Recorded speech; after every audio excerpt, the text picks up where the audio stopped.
Welcome to another episode of Court Kingz. We are back.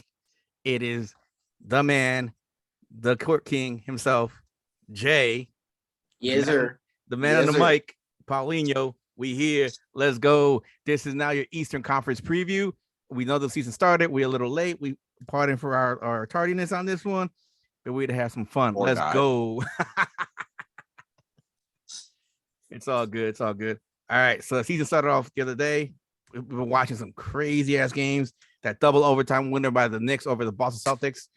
Golly, what a way to start a season in the garden. Baby. In the we garden. Here, baby. The crowd's going wild. Oh man, I want to start with there, but let's start like we did last time, the bottom of the conference, and go from the bottom to the top. All right. So last year it was the Pistons. Pistons with Cade Cunningham. So if you saw the last show, you heard what we said about Cade Cunningham on this one. They finished 20-52. What are your thoughts on them doing this year? I think they'll finish 14 and whatever the rest of that number is. I actually think they'll be worse. They've still got a lot. The problem is they just don't have a lot of talent there. Like they have the talent that they have is decent, but they don't have any like depth. They don't have any depth and they don't have any talent that complements each other just yet. Trying to figure it out. Like I couldn't tell you what that starting lineup is. I have no idea what the starting lineup is. I just know that there's just a severe lack of talent, and that's fine, especially when you blow up a team that was mediocre at best anyway. Mm-hmm. You kind of need to, blow everything up and you need to be buyers at this point, just because you're going to be the team that everyone's going to want to trade to because you'll get draft picks just to be a trade partner, and you need to just do what Houston and what Oklahoma City has done and just accumulate picks and try to get as much talent there as possible. And they have to figure out their coaching situation. I mean, they may have a coach now, maybe they like him, maybe they don't, but they need to lock down on a coach that they like and a culture that they want and start to build the culture from the ground up. I see them doing a little better than what you said, though. I see them actually doing going 18 wins. 18 wins. Because again, like I agree, they're trying to figure it out. They got the rookie in here.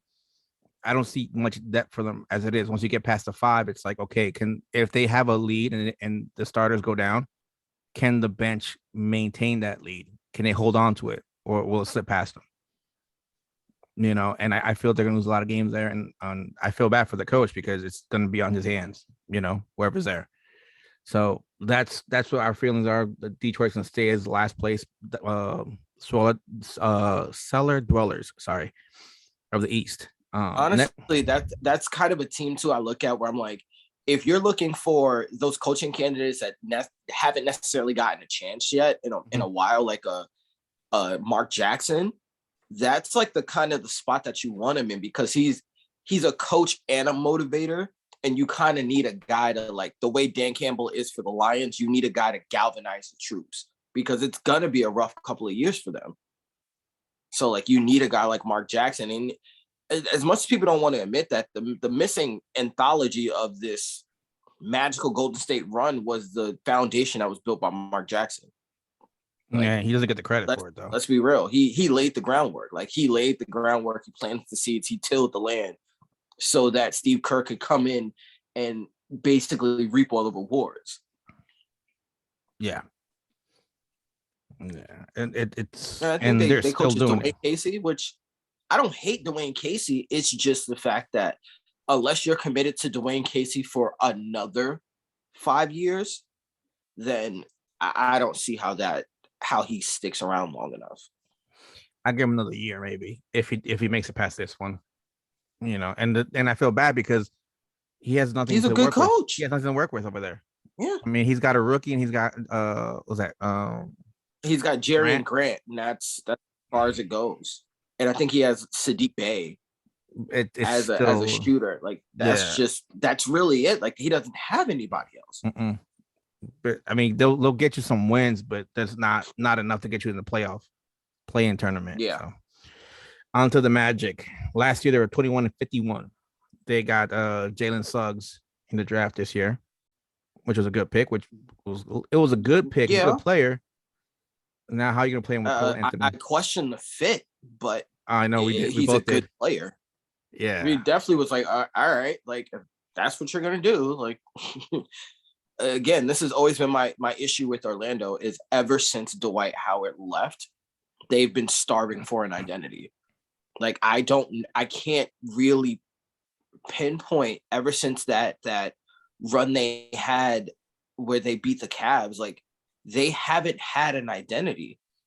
Like since the league basically transitioned to okay, we're gonna shoot more threes, or Orlando, the franchise has just been lost, and it's like they've kind of like scrapped it, built it back up, scrapped it, kind of built it up, scrapped it again, and it's just like they have an accumulation of talent, but there's no cohesiveness amongst that talent. There's no cohesiveness for how to build this team and how to operate this team. Yeah. So they're another team that's in dire need of a culture shift.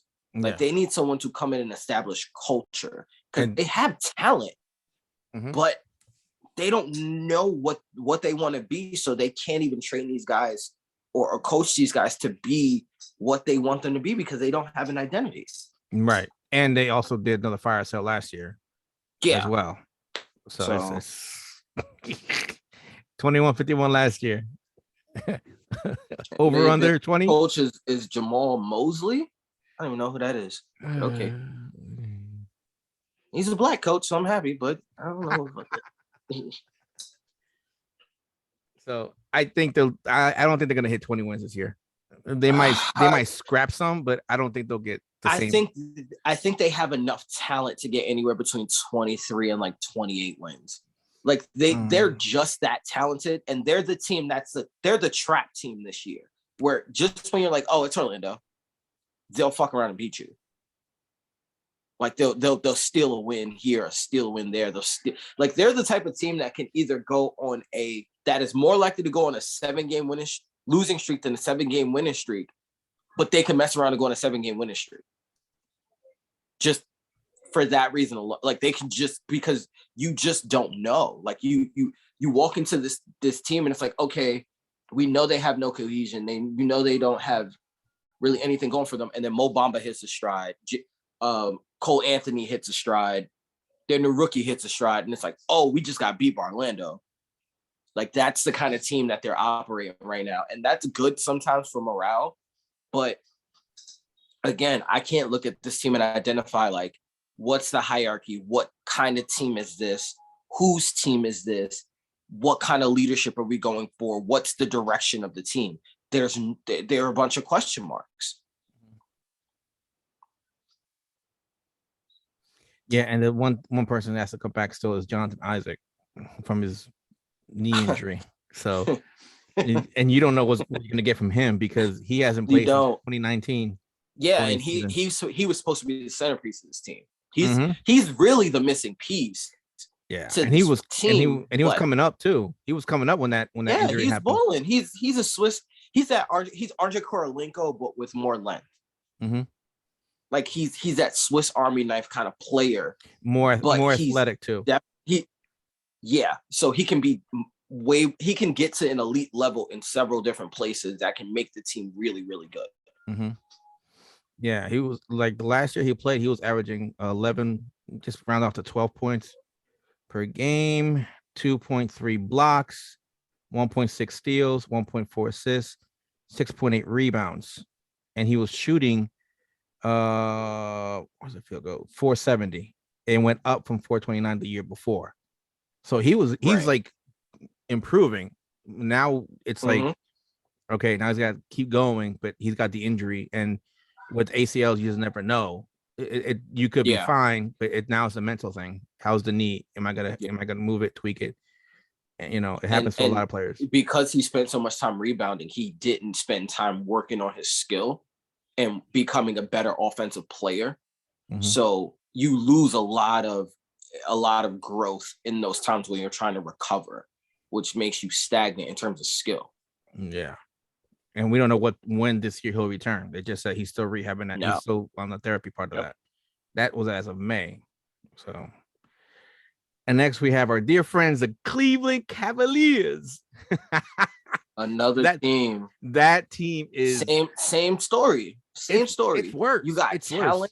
It's worse, bro. It is worse because they've actually shelled out big money. So it's like you're locked into some guys that maybe you just wanted to kind of take a flyer on. Like you got a guy like their strategy makes no sense to me because you just paid Jared Allen $100 million. Mm-hmm. You draft Evan Mosley, you bring in Larry Marketing, and what is the other big they have there? That's starting over Jared Allen right now, I think. You could probably pull up the roster. Yeah, I'm putting them right now. Oh, they had the Andre Drummond situation for a little while. That's what I'm thinking of. Mobley, Kevin Love.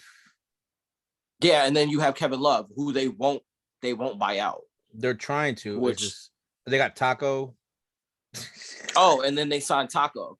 Yeah. So Ed Davis. As you can see, they have a gluttony of big men, which in a lot of ways would be fine if their skill sets complemented each other. But right now, Cleveland is still in the acquisitions and figure out what talent we have and what talent we can use phase. Well, here's the thing why I say this situation is worse than every other team in the East outside of, the team the guy behind me plays for. Cleveland said pretty much, hey, before the draft, everybody is available. If you want them, make us an offer, except for Jared Allen and now Evan Mobley. Those two are the only ones unavailable. Everybody else, hey, make an offer. You get them. No one made an offer. Bro, but do you know how that feels for a player, not only one player, but the entire team where like everybody except for two people are on the trading block? It's like, bro, like that's gonna kill your morale. It does. It's like, all right, let me just play so I get my numbers up. I don't care if we win. Everybody's trying to get their numbers up so they make themselves and become an asset, and teams want them, because they don't want to be there if you don't want to. The sad part is that they have that three that they drafted last year, the glue guy, I think his name is Okoro.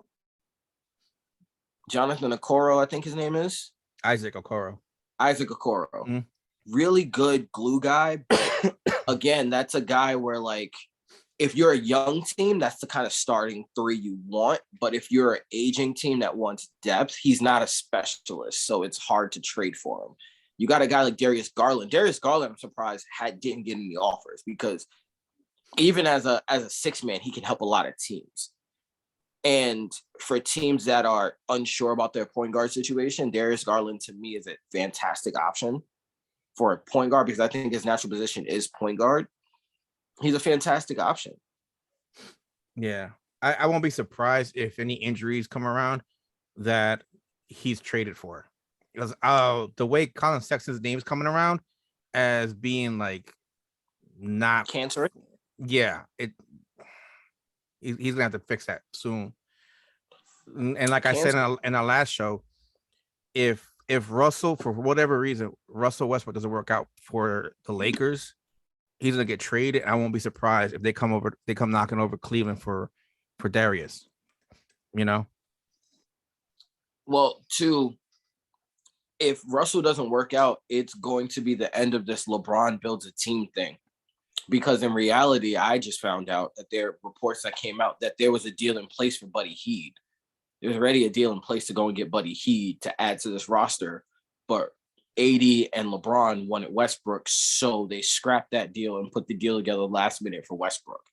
So that's how the Westbrook deal got done. They're trying to figure it out. But like I said, Westbrook plays a certain style, man. He'll play nice with everybody. If you a big name, again, Colin Sexton is following in that same mold. Yeah, and there's a way to like competitiveness. Like there's a way to be competitive, but when you start to become a cancer to a lot of people, you kind of get that Jamal Adams situation where like, even if when you leave a situation, if things get better, then they get better and your reputation gets better. But if they don't, kind of the way Seattle, the defense didn't get better, people start to look at you like, oh, maybe you were the problem. And that's Mhm. what Cullen Sexton doesn't want to happen, because as a guard who's predicated on physicality, on defense, on athleticism, but your one Achilles heel is what the NBA looks for in guards as in shooting, it's very difficult for you to stay in the league, especially with so many guards coming in. Oh yeah, And Cullen Sexton is super talented. and there's more But in the I think in this coming draft are coming out too. yeah, there's always going to be more guards. Mhm. And that's the thing. There's always going to be more guards. So to keep your spot and to be, and the fact that Cullen Sexton was drafted basically to be the guy, and he's rubbing his teammates the wrong way instead of building them up, does not bode well for him, and it doesn't bode well for Cleveland. No. So, yeah. So what do you think they're doing? Their record last year was 22-50. I think they'll probably be along the same lines. I think them, Houston, Detroit, San Antonio will probably be like the top four this year. I mean the bottom four, excuse me. I top think four like in the draft. I think just like you call Orlando a trap game, I think Cleveland can also be one too. If you sleep on them. Because all they need to do is click one time. They just need to figure out how to play together and get some cohesion one time. And the team is talented enough to be a lot of teams. Yeah. Especially a lot of teams that are going to come in thinking that they're going to be an easy win. Yeah. Or they catch a team on a back-to-back or something like that. Yeah. When the Harden trade happened, I was upset because we got rid of Jarrett Allen, and everybody knew how good he is, the potential he has. If the Nets had Jarrett Allen in the playoffs last year, I'm not saying he would have. Different team. I'm not saying he would have stopped Giannis, but he wouldn't put up as much points and got as much rebounds as he did. That's all I'm going to say. He was not going to stop him, but he would have slowed him down. Right. You know, because he's still growing. He's like I think he's just 20. I think he's 20. I don't even think he's 21 yet. Yeah, no. So he's like, oh no, he's 23. Okay. Even then, he's still not bad. He's still really young for a big man. Yeah. So it's like, and he's so raw. He's such a raw prospect. Mm-hmm. Yeah. So it hurt me when they got rid of him, because I was like, and you can see the difference not having that big man in there. But all right, I think they're gonna I think they might win a couple more games. I see them in the 25 range. Still, they'll still be out of there, but I think they'll win a couple more games, like 25 around there. 3 more games than last year. That's what I said. All right. The next team, the Toronto Raptors, playing back in Toronto. That team is tough because they got a really talented kid. They do. This year, a few. They got a couple of really talented guys. I'm not sure if Pascal Siakam's back or not. I believe he is. So it's just a matter of, that's another team where they just have to figure out their identity. Because, again, them winning the championship was the perfect storm for them, but the team was never really built to be a long-term success because their best players, their best options were all older guys, and they have to now Fred VanVleet has to be the point guard of the future. Now Pascal Siakam has to be the star. Scotty Barnes has to be what Pascal Siakam was to Kawhi. You get what I'm saying? Like, guys have to relearn roles, and now they have to and a lot of their guys are all international guys. So you kind of got to figure out, okay, who do you want to be the specialist? Who do you want to be like their situation is similar to Orlando, but to a less degree because they have some level of stability. They still have Usai Ujiri. They still have Nick Nurse. Like, they still have the pieces from that championship team that can lead these young guys to the right direction. So like, that's another team that's like a trap team where they could get into the play-in tournament if they can figure out how to play together and figure out the kind of style they want to play, or they could be in the lottery again. Like, they're a tough one, but I think that I think they'll probably win like 30. I want to say 32 games on the safe side. 32 to 35 games. Mm-hmm. I saw them play the Nets last year when they were playing out of Tampa last season.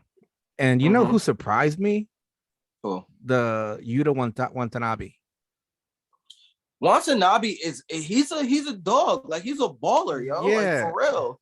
Like I you was don't like, expect that coming from like a international star, especially coming out of Asia, because there is a stigma with those guys. mhm. But Watanabe's got some games to him. Yeah, I was like, "Hey, this guy can ball," and I'm like, put him on another team where he gets more playing time, and And he'll gets good and gets better coaching. Like, yeah, he'll like I said, progress. Toronto has pieces. Like, I'm not worried about Toronto in terms of pieces. I'm worried about how those pieces fit and how they gel. I think they'll be all right. They'll probably get into 30 again, in the 30 wins. Agreed, Mm-hmm. because I think last year there was the whole Kyle Lowry and like what was going on, and that stuff going through on is like it can mess with Yeah. people. They're out of that now. They got Gary Trent Jr. They got Goran, but the thing with Goran is he staying or is he going? Is he a piece to stay or is it going to a trade piece for something better later on? You got to wait like 25 games for that, because you got to see Yeah. where they are after 25 games before, like, all right, are we going to trade him at the deadline for pieces? Is he like a piece that can help move these guys in the right direction? You got to figure that out.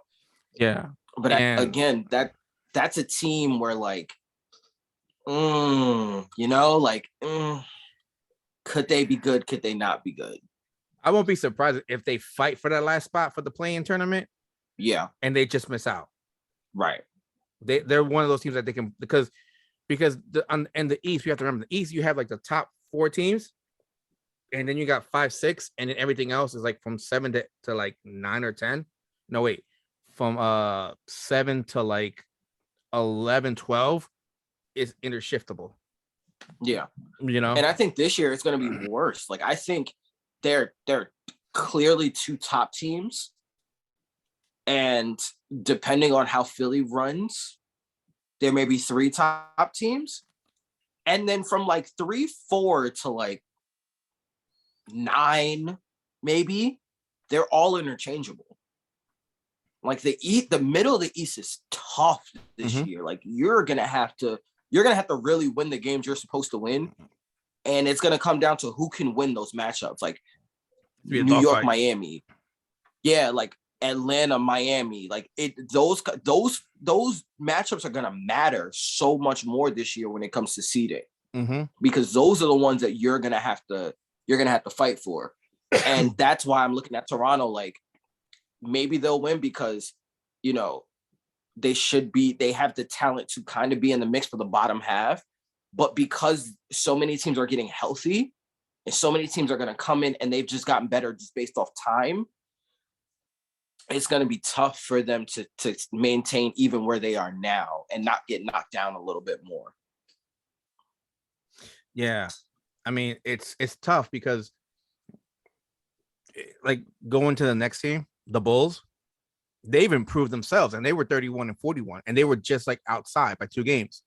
And they should easily win 10 more games. Easily. With the easily roster, should win 10 more. With the roster they've assembled, like, do not sleep on this team. Like, literally. Like, to me, it's a failure of a season and a failure of an off season if they don't at least win 40 games. Like, that's my minimum for that team is 40 games. Yeah. I mean, again, they should be in that mix with Miami, New York, Atlanta. They definitely entered that mix. I mean, you got Kobe White that came back. You got Patrick Williams. You got Vucevic. You still got Kobe White coming off the bench. Yeah, you got. I'll put it that way. Zach LaVine. You got DeMar DeRozan came in. Alex Caruso, Lonzo Ball. I'm like, bro, that's a good rotation right there. Start 5 and a rotation. That is. I mean, come on, man. This team is gonna be in the play-in tournament. I'm saying it right now. If they're not in that play-in minimum, if that is the minimum. If they're missing it, it's because of some like tiebreaker, whatever it is.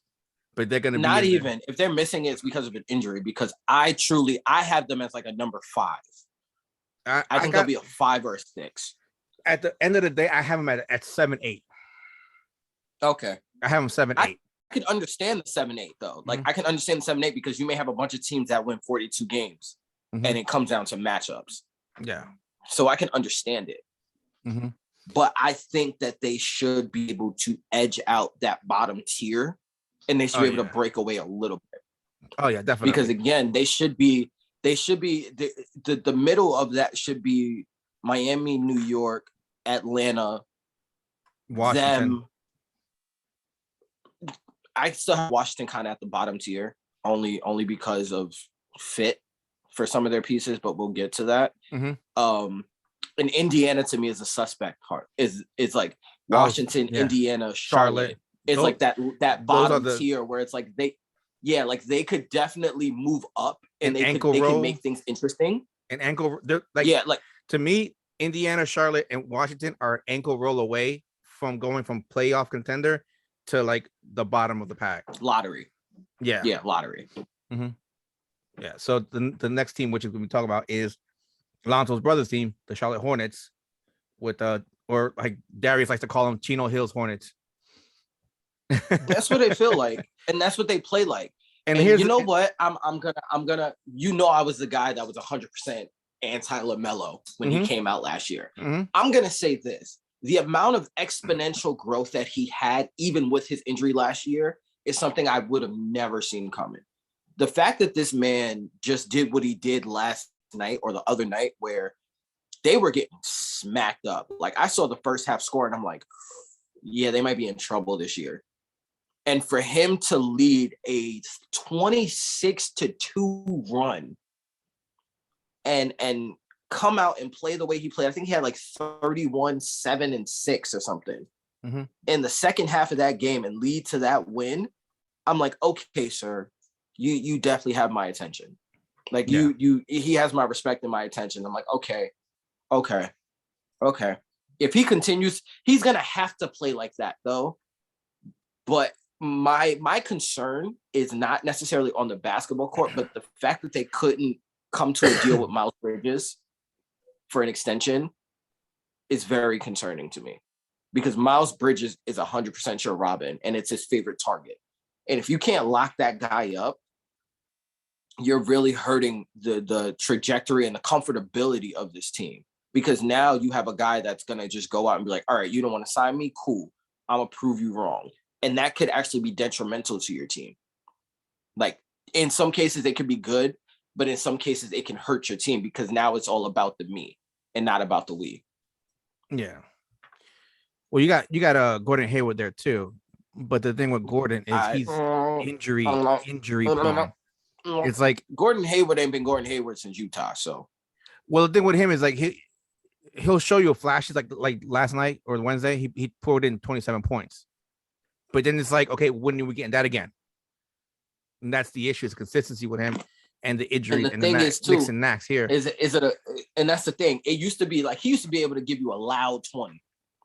We're like, oh no, you knew Gordon gave you 20. Yeah, it may have only been 20, but them 20 hurt you. You look more at the comeback, and I get it. Gordon Hayward had 27. That's great. Great to see him back. But is he Gordon Hayward, or is he like Boston Gordon Hayward? Well, that's what I'm saying. That's what I'm saying. It's like we got the 27 on Wednesday, but when are we going to get that again? It's the inconsistency with him that doesn't help. And, and like I was saying earlier, if LaMelo gets an ankle injury and he's gone for like a month, who do you go to? You got Terry, but Terry's not he's not your LaMelo where he can lead the team on a comeback. No, Terry is 100% he's what Jordan Clarkson has become, where he's your guy that you plug in and it's like, I need points now. Cool. But is he going to lead a team effort? Is he going to galvanize a team? I don't see him as that guy. Yeah. Yeah. I mean, ever since his leg injury, he's been missing games, man. He came back in like 2018 or 19, 72 games. The year after that, 2019, 20, 52 games. Yeah. Last year, 44 games. So it's like you really can't like count on him to play every game. And I get it, you're like rotating here and there, but like you're only missing the most like 10 games when you're doing that stuff. You're not missing as much as he was missing.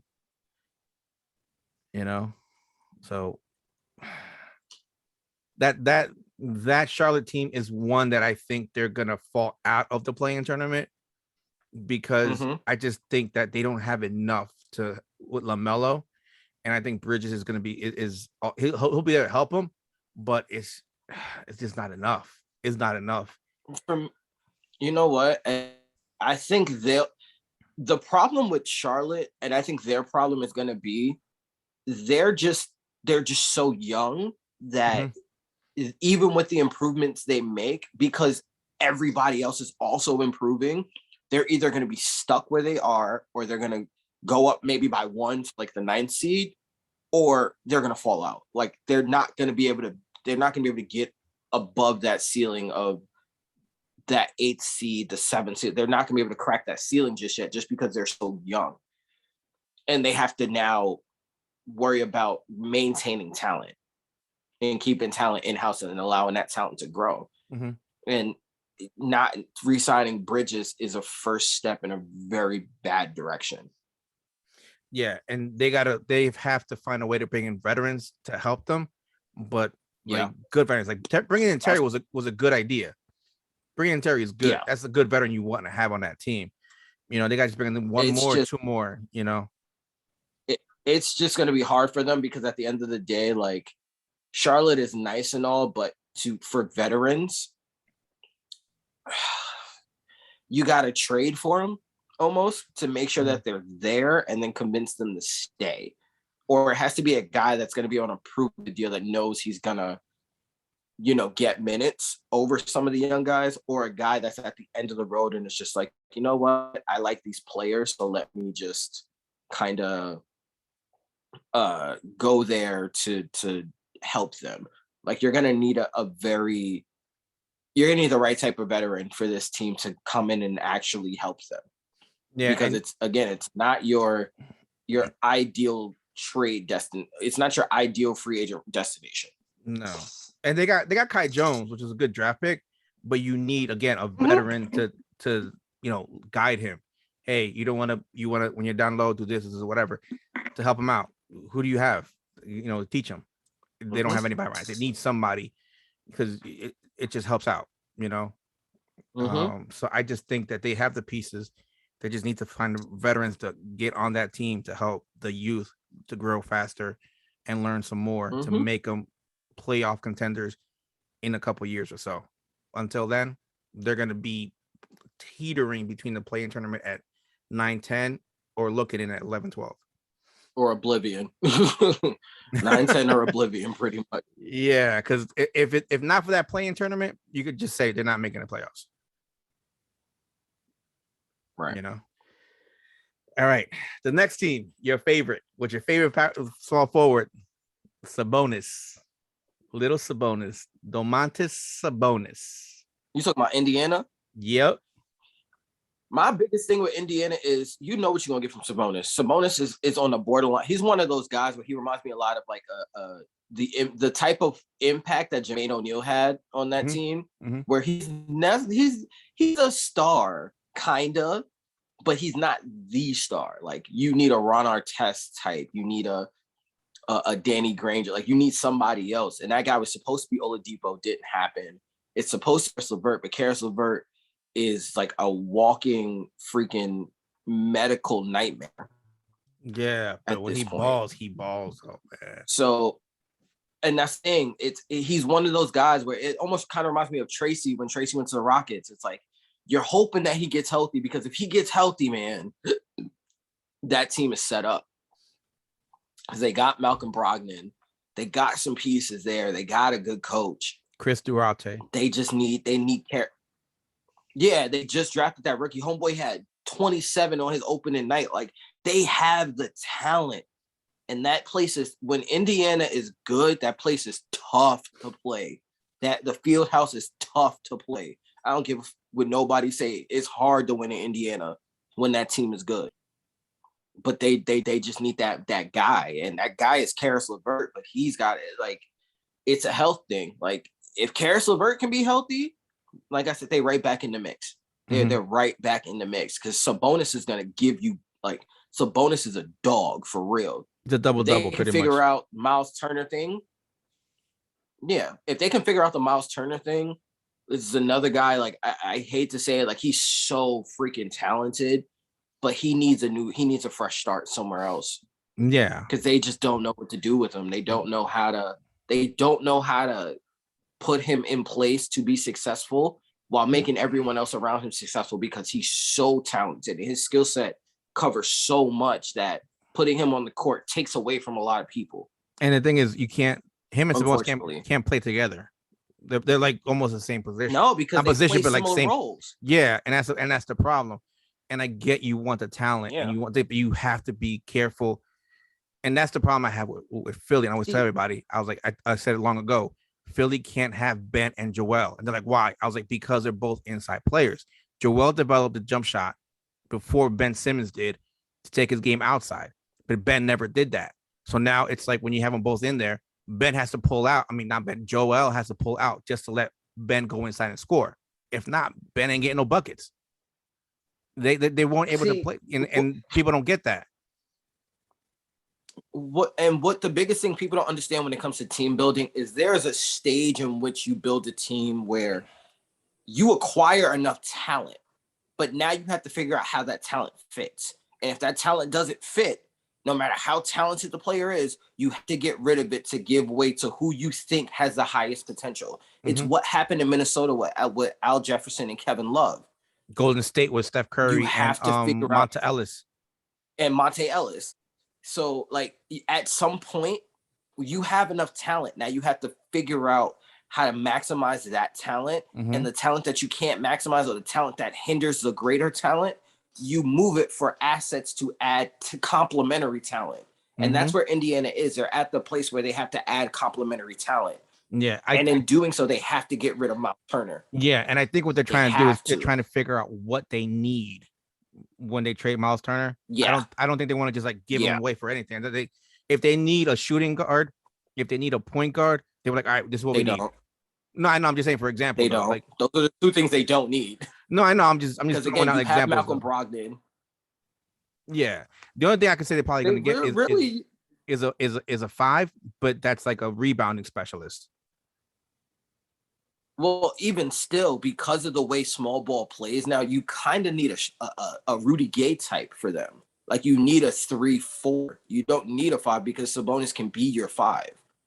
Sabonis is enough of a shot blocker and enough of a stopper that you can't risk putting him in a situation where he has to compete on the inside with. I forget he's 6'11". Another bit. I'm thinking he's like 6'7", 6'8".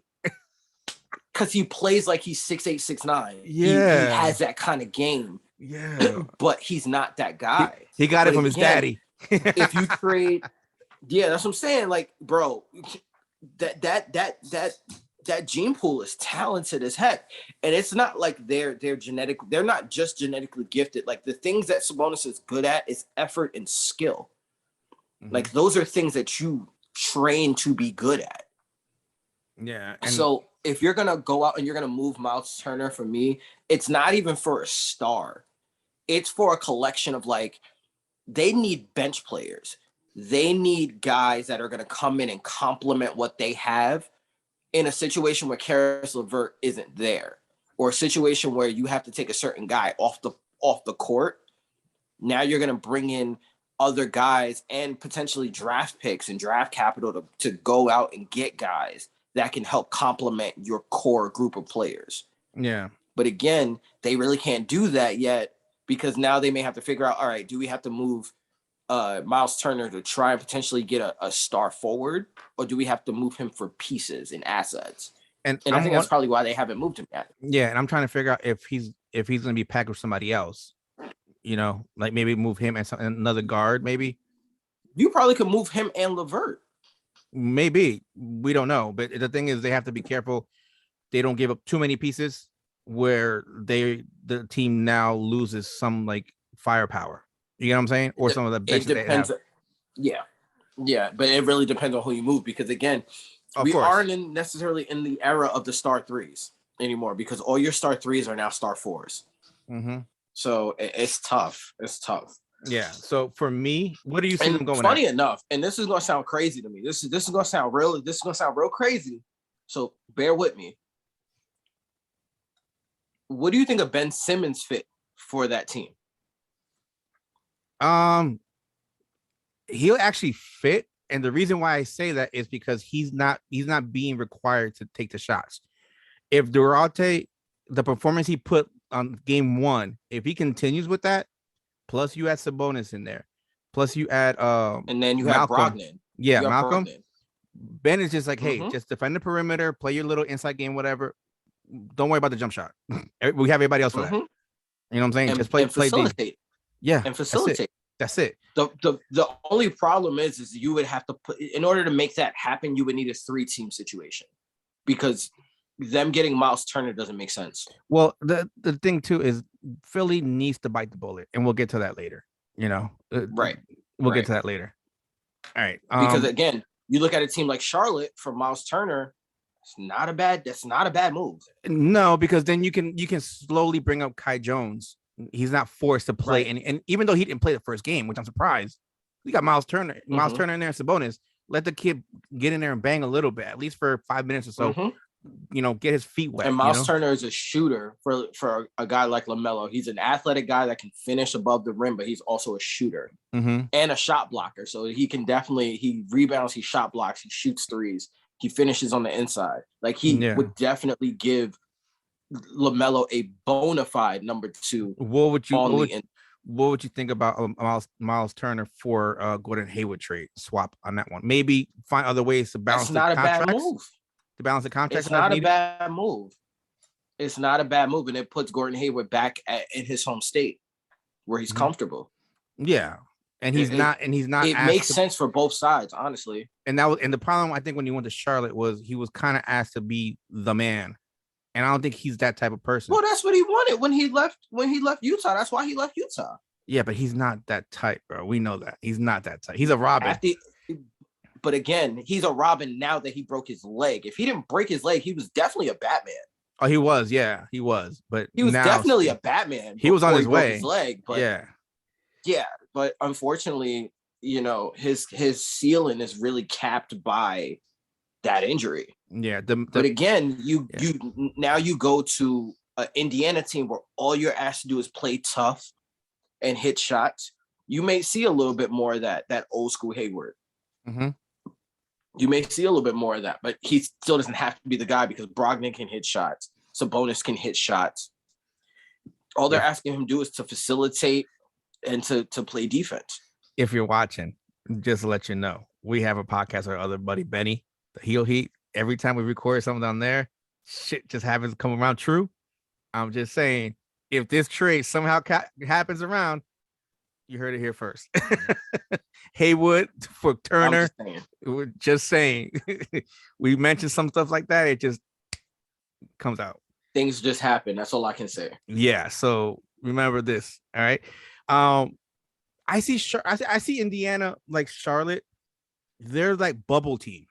They can switch between 9, 10, 11. And like it's all it takes is one injury. Yeah. I don't think they can get too far up. Maybe 8. But I don't think they'll get past. They're not top 6. Not top 6. They will be in the play tournament. I just don't see them being top 6 though. Really? Yeah. Really? Yeah. I think barring injury, they are definitely a 5 or 6. Barring injury, they're gonna fight because again, you have to realize 4, 5, 6 is New York, Atlanta, Miami. That was last year, yeah. That's what I'm saying. But those are the teams that are kind of there. And then you add in Boston. So that's 4, 5, 6, 7. Like they're all going to compete for those spots. And if Philly falls off the face of the planet, then that's 3, 4, 5, 6, 7 teams competing for those spots.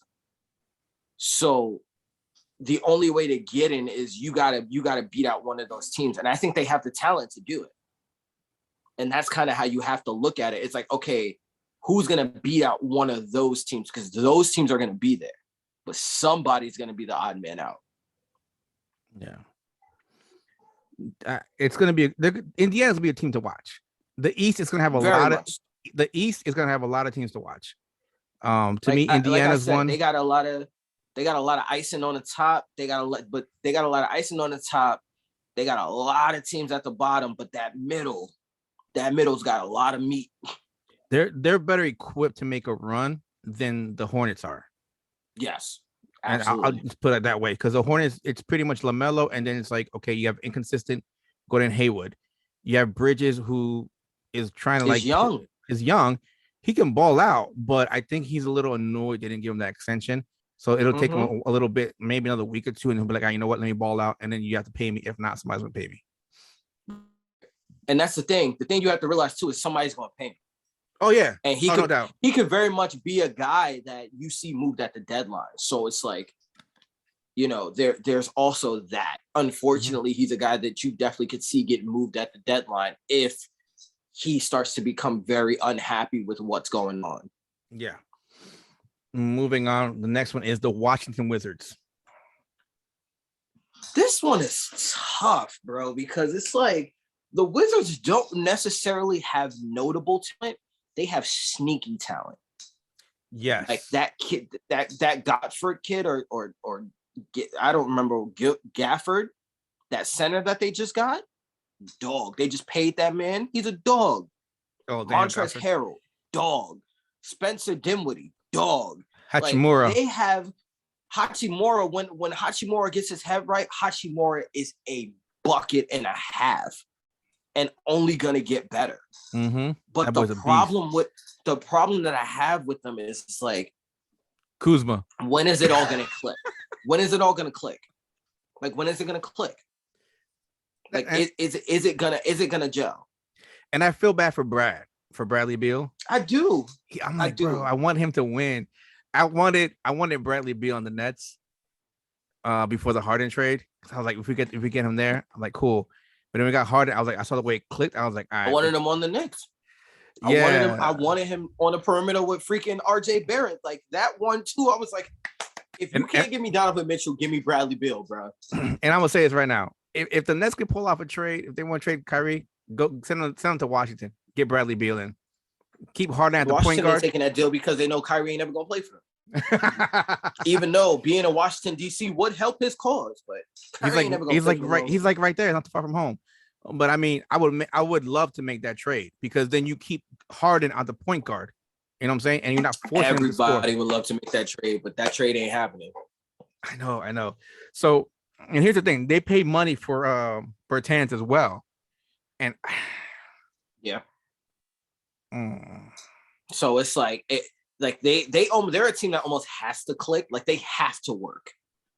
They also kind of need a little bit of help from like the injury bug because they aren't as talented as most other teams.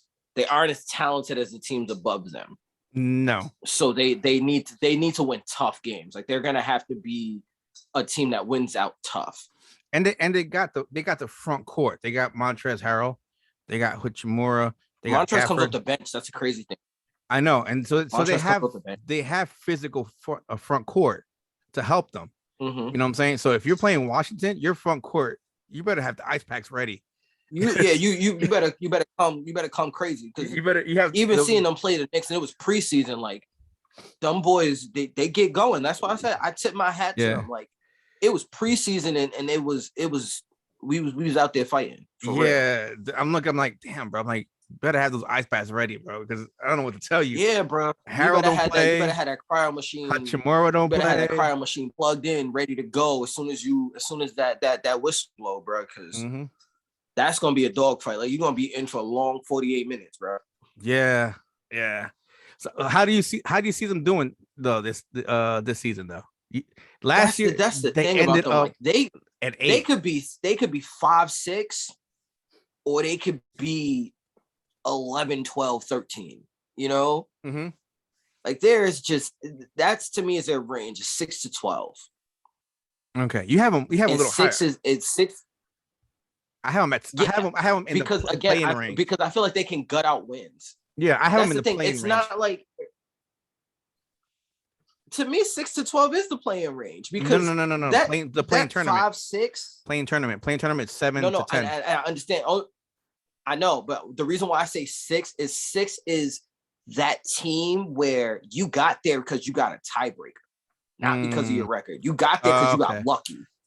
Okay, you get what I'm saying? Like there's no space. Like in the West, we did yesterday or the other day. Yeah. I think that's where the East is now. From 3 to 6, you might have a half a game.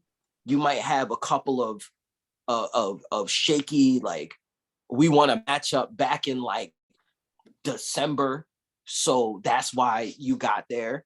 And then 6, 7, 8, 9, 10, it's like 3 teams here had the same record. We had a matchup, and then this team was 2 games behind, and then this other team was a half a game behind that team. Like it's gonna be that close this year, barring injuries. Because if injuries, then that can take things in a completely different direction. Yeah, I have them. I have them between 7 and 9. They could get that 6. They could get that 6, but like you said, injuries. If another team has an injury and they just start sliding down, so they could make that 6. Right. That's where I have them. You know what I'm saying? So I think I have them from a number standpoint. I think I have them. I'm gonna say 43. I'm gonna say a safe 43 wins. They were 34 last year. I know, but and got to remember the number one team last year was at 49. Nets had 48. Bucks at 46. Knicks and Atlanta had 41 at 4 and 5.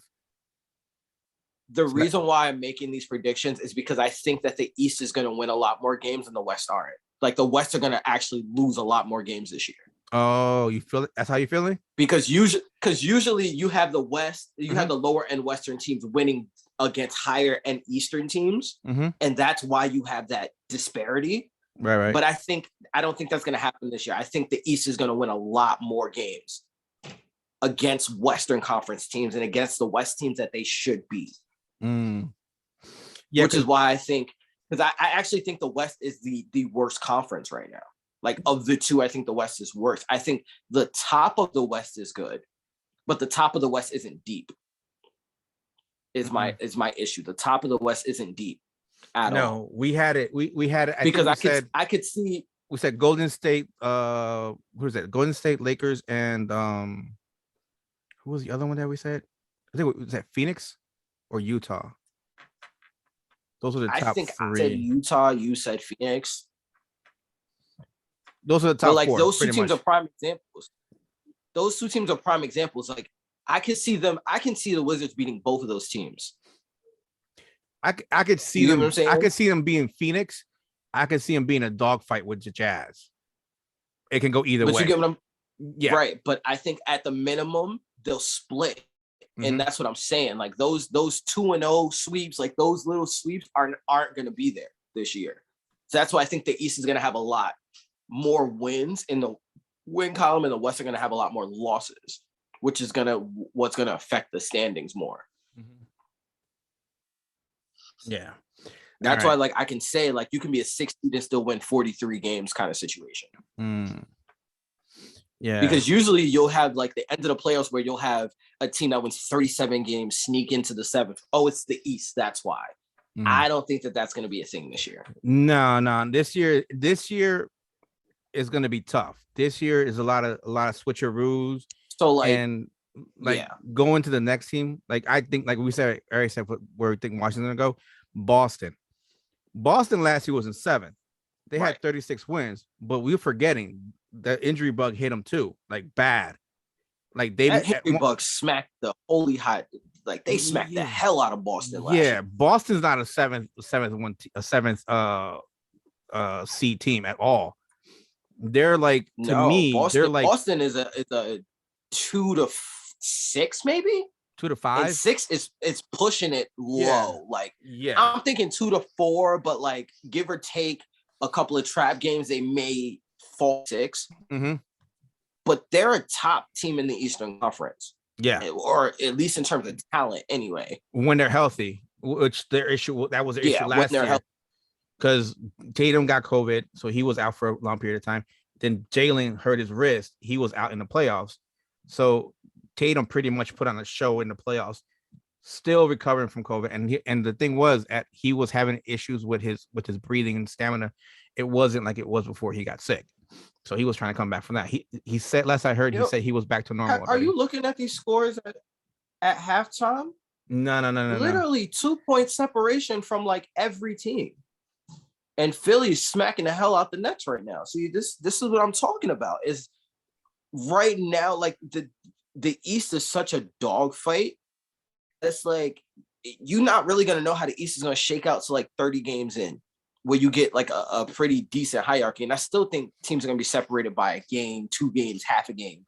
It's not going to be like the years are old. And I think people are too comfortable with this idea that the East is not going to be the stronger conference. And I'm like, y'all getting too comfortable with that, because again, because the East was so bad for so long, they got all the talent from the draft perspective. Mm-hmm. So now you're getting all these teams that are finally turning the corner when it comes to their talent rounding out. And it's like, listen, it's not going to be easy to play in the East or against the East this year. No, not like before. Not like before. Like, even you got Cleveland beating the Hornets right now. Like, Cleveland is going to be in games this year. Like, just because we said what we said about Cleveland, don't think Cleveland's not going to be in games. Like, Cleveland is another team that's a trap team. Yeah, we said that when they play, they play. Yeah, and Darius Garland is balling, which again, homeboy trying to get out of Cleveland after playing like that. He's got a team-friendly contract. He's like, yo, get me out of here, please. Like, look, I can give you 25 and 15. I can give you 12 and 7. Just get me out of here. I don't care what you need me for. Please get me out of here. Yeah. Boston, I like we said, I can see them anywhere from like 2 to 5, maybe 6. You know what I'm saying? They can fall anywhere in there. Tatum pretty much is balled out, and Brown, like this, watching just going over that first game against the Knicks. Golly, bro. Again, Jason Tatum shot 7 of 30 and still had points. Just, he had a bad game, but he still had 20 points. Yeah. Jason Tatum had almost gave the Knicks a 50 piece.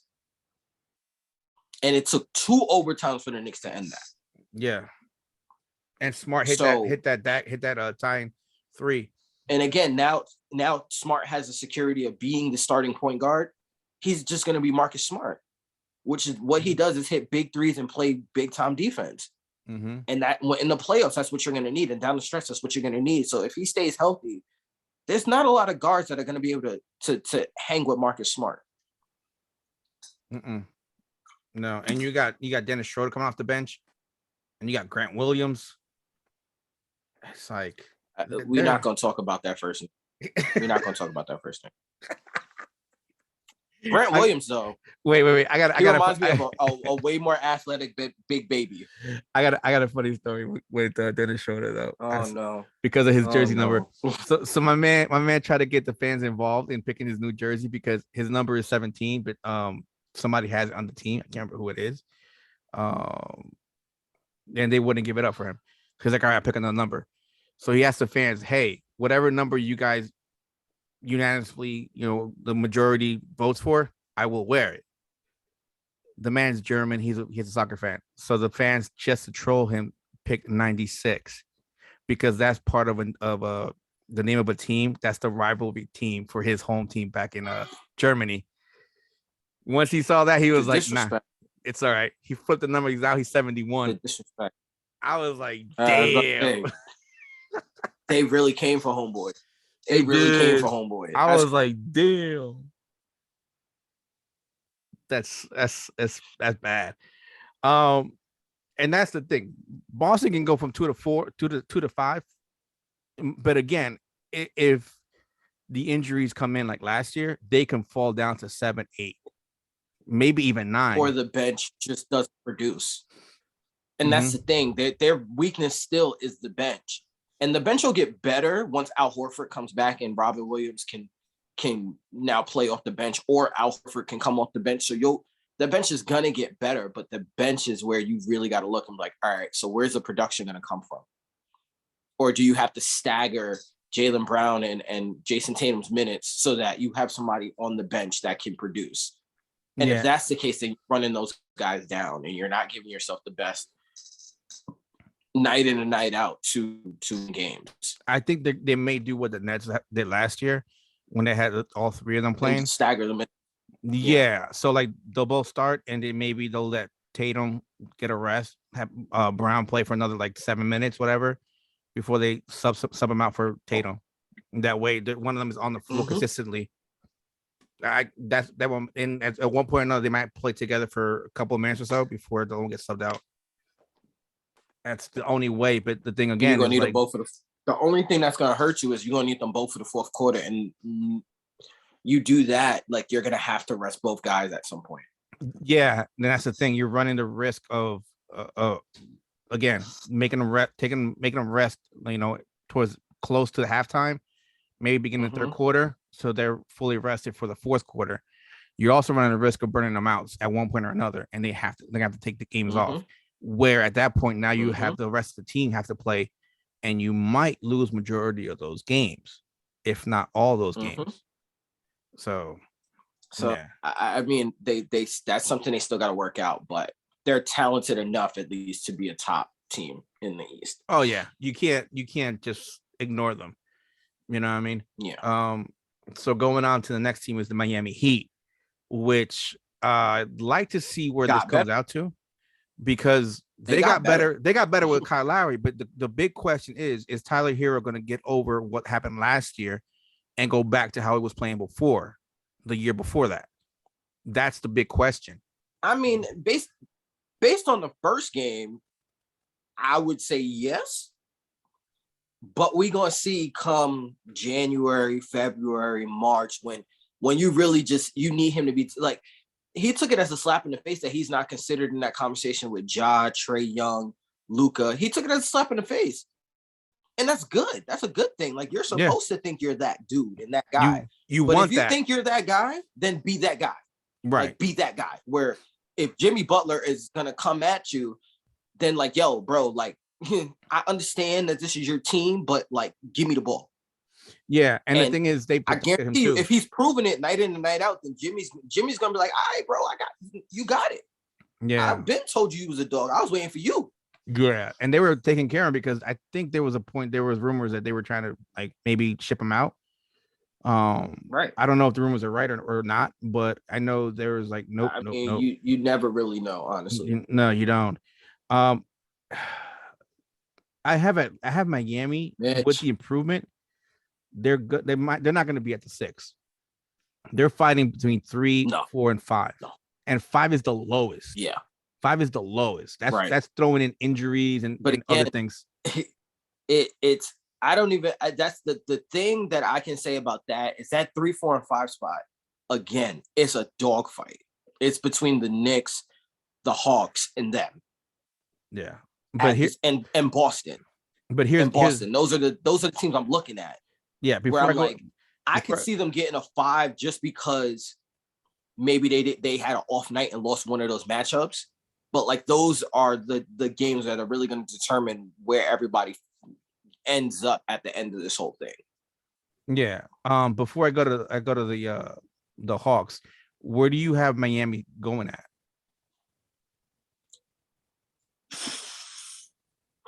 I think if Miami's healthy with the way that they play, I think they can beat out. I think they can beat out the Hawks for the fourth seed. No, not the fourth seed. Am I thinking it right? The fifth seed. Because 4 and 5 play each other, right? Mm-hmm. 4 and 5 play each other. Oh, I So forgot they got PJ Tucker I too. think, yeah. So I I, think they'll be fighting for the 3 to 5 seed, and I think that they'll probably get the 4. I'm thinking that they'll get the 4. mm-hmm. Yeah, the thing too with them is like they got Oladipo, but the thing with Oladipo is like he can ball out He's a shell. when Yeah. he is healthy and on the court. My man has been having injury issues left and right, and I feel bad for the man because he can ball out with the best of them. He's a dude, man. He's a dude Yeah, for it's real. just when he gets some injuries, he gets some bad injuries, man, where it takes him out for the year. And that's the problem because like I know he signed a 1 year expecting to get more money to play out, and then he just got that injury. I was just like, damn. And he signed a 1 year here, but like I said, I see Miami between 3, 4, and 5. If they have injury issues, they might fall down to 6, but I don't think they're going to be in that play in tournament at all. I think they're going to stay out of that one. If they get hurt And that's the thing. Miami plays so tough that I can, even with injuries, I can't bet against them. So I think that their lowest is 6 just because they play so damn tough. That's what I'm saying. Yeah. Yeah. They're not going to me, they're not going to be in the playing tournament. So if you're a Miami Heat fan, nah, they're not going to be in there. We're 3, 4, and 5 for me. The lowest 6 if they have any injury issues, like major injury issues. Right. I'm not talking about like somebody coming off the bench. I'm talking about one of their starters. So now going to the other team, the beloved Hawks. What just happened, Jay? Oh no, Jalen Suggs almost banged on Mitch. That's why I was like, ooh, okay. Damn, yeah, Jalen Suggs can get up, bro. He's coming for people. Jalen Suggs. Jalen Suggs ain't scared. Jalen Suggs is not scared, bro. Jalen's trying to catch some bodies. For real. Atlanta, for me, they got better, but the best thing that they did was stay intact. And I think that run to the Eastern Conference, I don't think people give them enough credit, and myself included. And I don't think people credit the experience of making it to the Eastern Conference would have done for that team. It made them a better team. It made them a stronger team. So I think truly Atlanta can go from anywhere from 2 to 5. Yeah, you have them real high.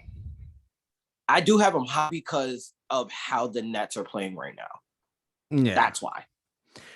My thing with them is but I think that I think ultimately they'll end up at the 4th spot. Yeah, I have them between 4, 5, and 6, and the 4 is the highest I have them. They really didn't do much in the offseason. You know what I mean? They added Sharif Cooper, which that's not a bad thing. It's not a bad thing, but it's like all you can do with that is you can have Sharif run the point and you can put Trey at the 2. You know? And after also, that, I think we're really underestimating the growth at the end of the year and the evolution, the slow evolution of what's his name, the third Duke kid, because it was RJ, it was Zion, it was Cam. Oh, Cam Reddish. Cam Reddish. Yeah. And I think people are really underestimating how talented Cam Reddish is. Cam Reddish is super, like his potential is, think what Michael Porter did for Denver. Like that's what he can do for Atlanta. That's how talented he is.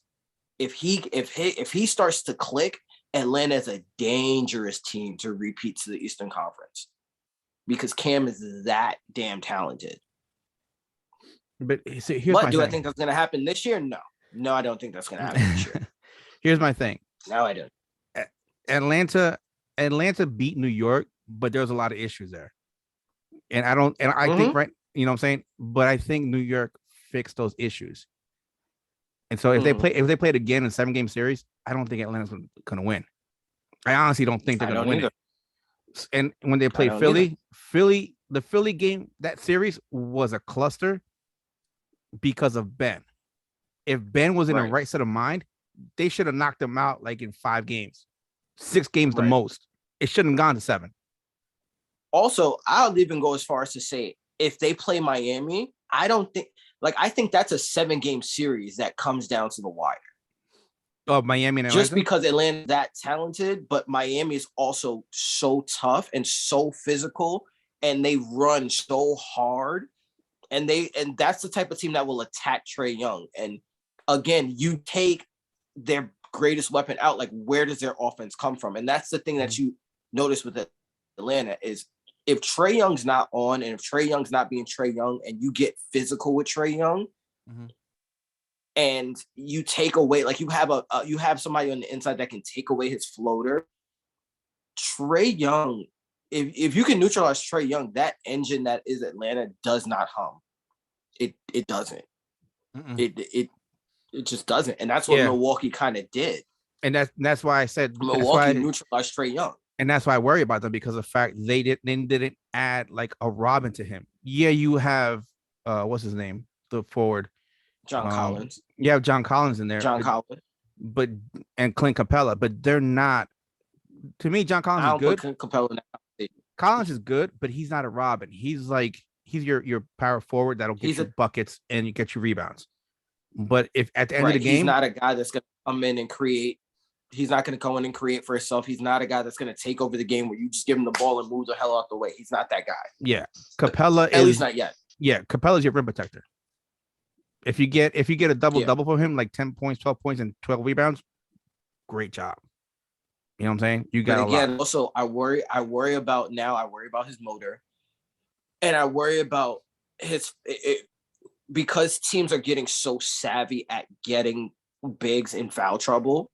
That's what I worry about with him. Because when he was in foul trouble, the problem is Philly didn't take advantage of the fact that Clint Capella could be in foul trouble.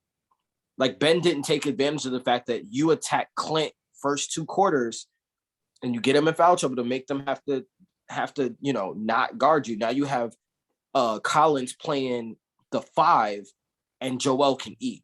Mm-hmm. Like they really could have played it where it's like, okay, Ben, you drive whole game. You drive because who's gonna guard you? Trae Young? Who's gonna guard you? Kevin Huerter? Like there's nobody would have guarded him. Solomon Hill? Bogdanovich? Solomon. You think Solomon Hill's gonna stop you? Bro, if Solomon Hill's stopping you, bro, and you're Ben Simmons, and you're supposed to be that guy, you're not that guy. Like, really, Ben could have been like, I'm gonna take over the first half of the game. Joel, you sit back, you chill, you knock down open shots. In the second half of the game, when we get Clint Capella in foul trouble, I'm giving it to you all game and you go to work. They would have swept that team easily because Philly's perimeter is far superior, far more experienced. Like they should have easily beaten them. Easily. Yeah. Danilo Gallinari does not scare anybody down low. I'm sorry. No. And again, Danilo was getting mixy because of the fact that they changed up the matchup on they had bigger guys guarding him so he could outquick them. Mm-hmm. But in reality, it's like you throw Tobias Harris on him, he's not doing anything. He wouldn't have done anything. You throw Danny Green on him, he's not doing anything. Yeah, that's what I'm saying. That's why I don't have them going any further past 4, and the low is probably 6. The worst 7, if anything. But again, they're a really good regular season team, and that's what I'm saying. Like they learned a lot in the playoffs, so now it's like we just got to make it to the playoffs. It's not about proving nothing in the regular season. It's about making it to the playoffs. I'm thinking they're gonna get a lot of wins from like teams resting players on their back-to-back nights. Yeah. And they're gonna outrun and outshoot some teams. There are gonna be some nights where they're hot and they're gonna outshoot some teams. You know, damn, that's just it's a reality of it. Yeah. See what I'm saying? Like this. Let me take a break real quick. We're gonna look at the box score real quick for the next game. KD's 8 points, 4 of 6. This is what I mean. Orlando's not scared, bro. Orlando's one of those teams. Come middle of the season, after Christmas break, after All-Star break, they may not even be in the picture, but like they go on a little run. It's not out of the realm of possibility that they got nothing to lose, bro. They young. They got nothing to use. They're like, I don't care. We don't care. So that's the worst thing that can happen. Orlando's the type of team that they have to learn it and gain their identity. If they find their identity this year and they understand that, like, okay, Jalen Suggs is the guy. He's our guy. He's our facilitator. Cole Anthony's our scorer. Okay, Mo Bamba's going to get this amount of time and do this. You know, we got Terrence Jones who can do X, Y, and Z, and they can figure that stuff out and figure out those pieces at the right time. They gonna hurt some people. If they figure it out by November, December, they're gonna change the way the standings go, and they might fight in because they're gonna beat a lot of teams that they shouldn't beat. Yeah. But the thing is, like, you just don't. That's the thing. We just don't know. You know, I think I said I had them on the outside looking in, but like you said, if they figure it out early enough, they're gonna change the standings around a lot. But it just depends on when they figure it out. You know, if they figure it out like in February, March, it might be a little too late for this season. But At least you got it for next season, though. All right. So moving on. The next team we got on this list is your beloved Knickerbockers. They were fourth last year. That's what I'm watching right now. They were fourth. They were fourth last year. You know, I gotta they surprised a lot of people. Yeah, I got them anywhere between. Sir, I'm gonna let you go first. I got them anywhere between 2, 3, and 4. The lowest 5 because of injuries. Is what I'm saying. The reason why I say this is because, and I told you this, in the offseason, if they play it smart and they don't do anything foolish, they're in the right spot to advance and progress further, which they did. The concern I had was they were gonna get a knee-jerk reaction and trade some of the young talent for an aging star. And I'm like, they don't need that.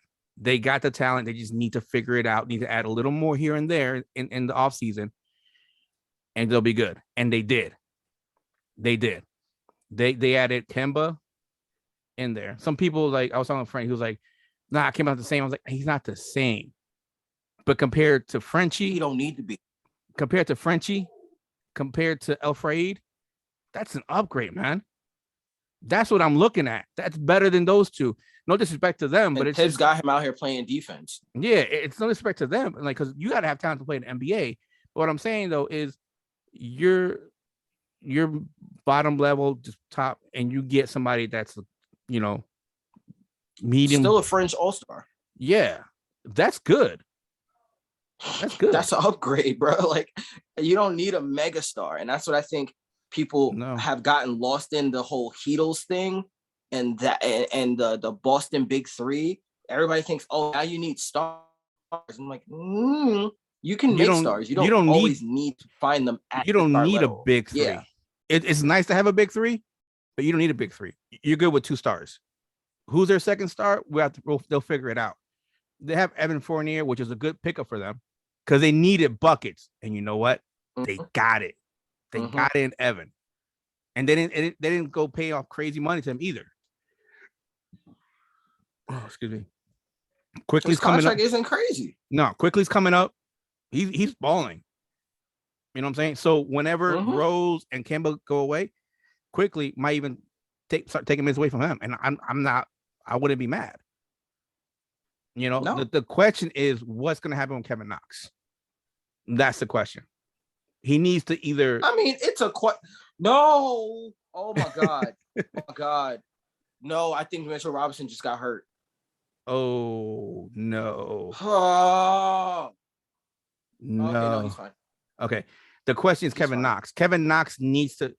When he played his first season, he did good, and he just went downhill after he signed that Puma contract. I guess I don't know if he can figure it out and get back to playing to how he was. That's in addition to them. That's going to help him out even more because that takes some off of Julius Randle. You know what I'm saying? So I see the Knicks falling between 2, 3, and 4, 5 the lowest. Right. You know, barring injuries. It's about health. Yeah. Yeah, it's about health. Because RJ, that first game, RJ was playing too. RJ was playing. And that's what I'm saying. People looked at it, was like, oh, he's not scoring nothing. He don't have nothing, yada, yada, yada, blah, blah, blah. Your man held Jason Tatum to like 5 points in the first half. So I'm like, I don't care that he didn't score that much because he held Jason Tatum to 5 points in the first half. And Jason Tatum ain't no bum. Tatum was 3 of 18. He was 3 of 18 when freaking RJ was guarding him. I don't need that. And then again, when he started getting into his own head, that leadership from a guy like Kemba Walker, like, bro, you're nice. Like, don't worry about it. Let the game come to you. Okay, he gets a steal here, a couple of free throws here, knocks down 2 threes. Next thing you know, he's got 13 points. Then he's getting steals and getting another down the court. Next thing you know, he shows up with 19 points on 6 of 11 in 2 quarters. Yeah. That's the thing. You know what I'm saying? Yeah, that's the thing some players have to realize. Sometimes you don't force the game. You force the game, you start making errors on that. Sometimes you just let it come to you. It'll come to you. You know what I'm saying? Little by little. And you don't have to force the game. You force it half of the time, you'll make mistakes. But and I can see the Knicks making a deep playoff run too.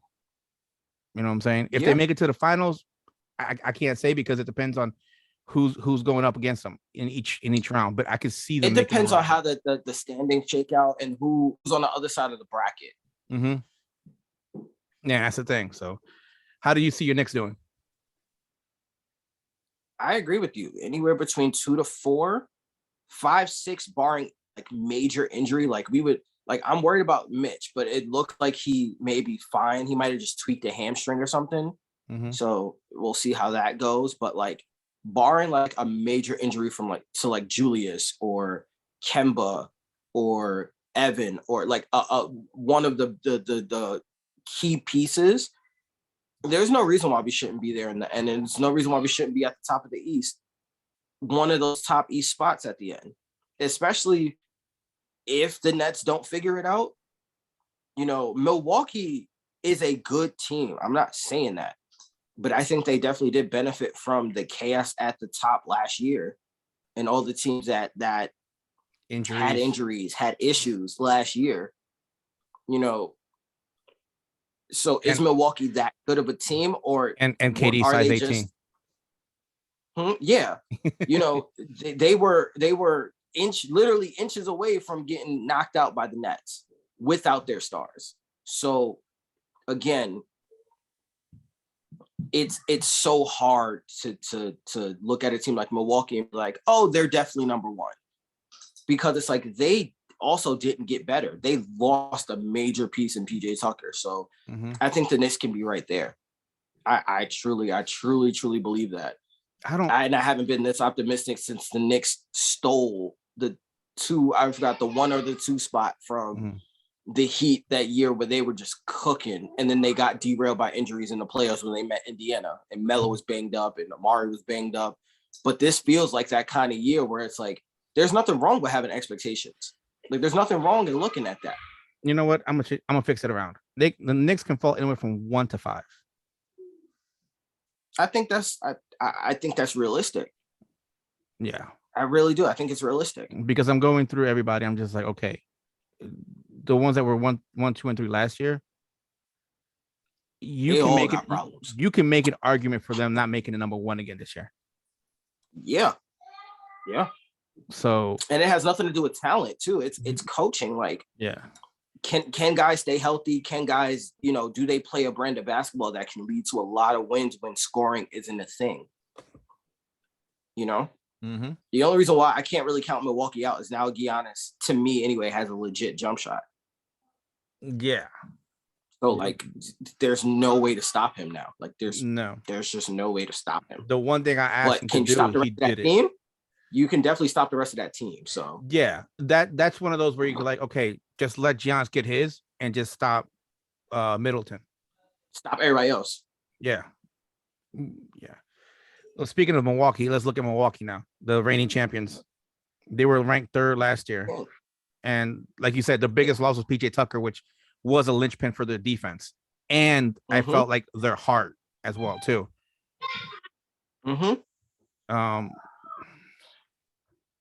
They can go anywhere between 1 and 4 to me.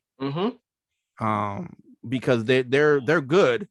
But again, they're an injury away from Giannis getting twisted an ankle, pulling a hammy, being out for a couple months. They're not number 1. They're falling down those standings. So again, it's one of those teams.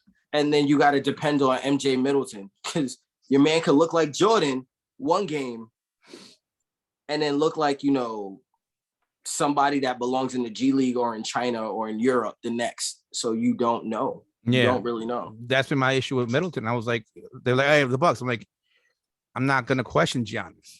It's Middleton.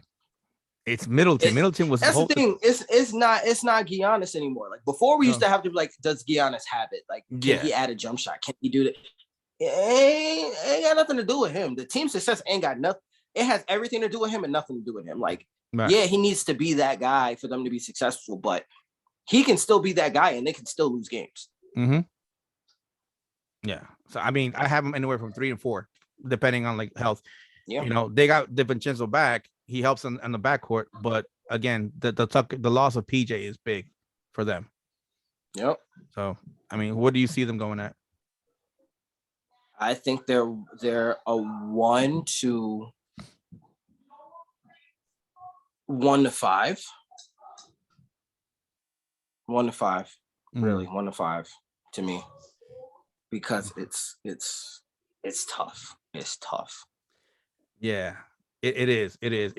It's trying to figure out how they're gonna gel without PJ. Yeah. So yeah. And all right, going to my beloved Knicks or Nets. Sorry. Look at you already converting. No, man, I am not converting.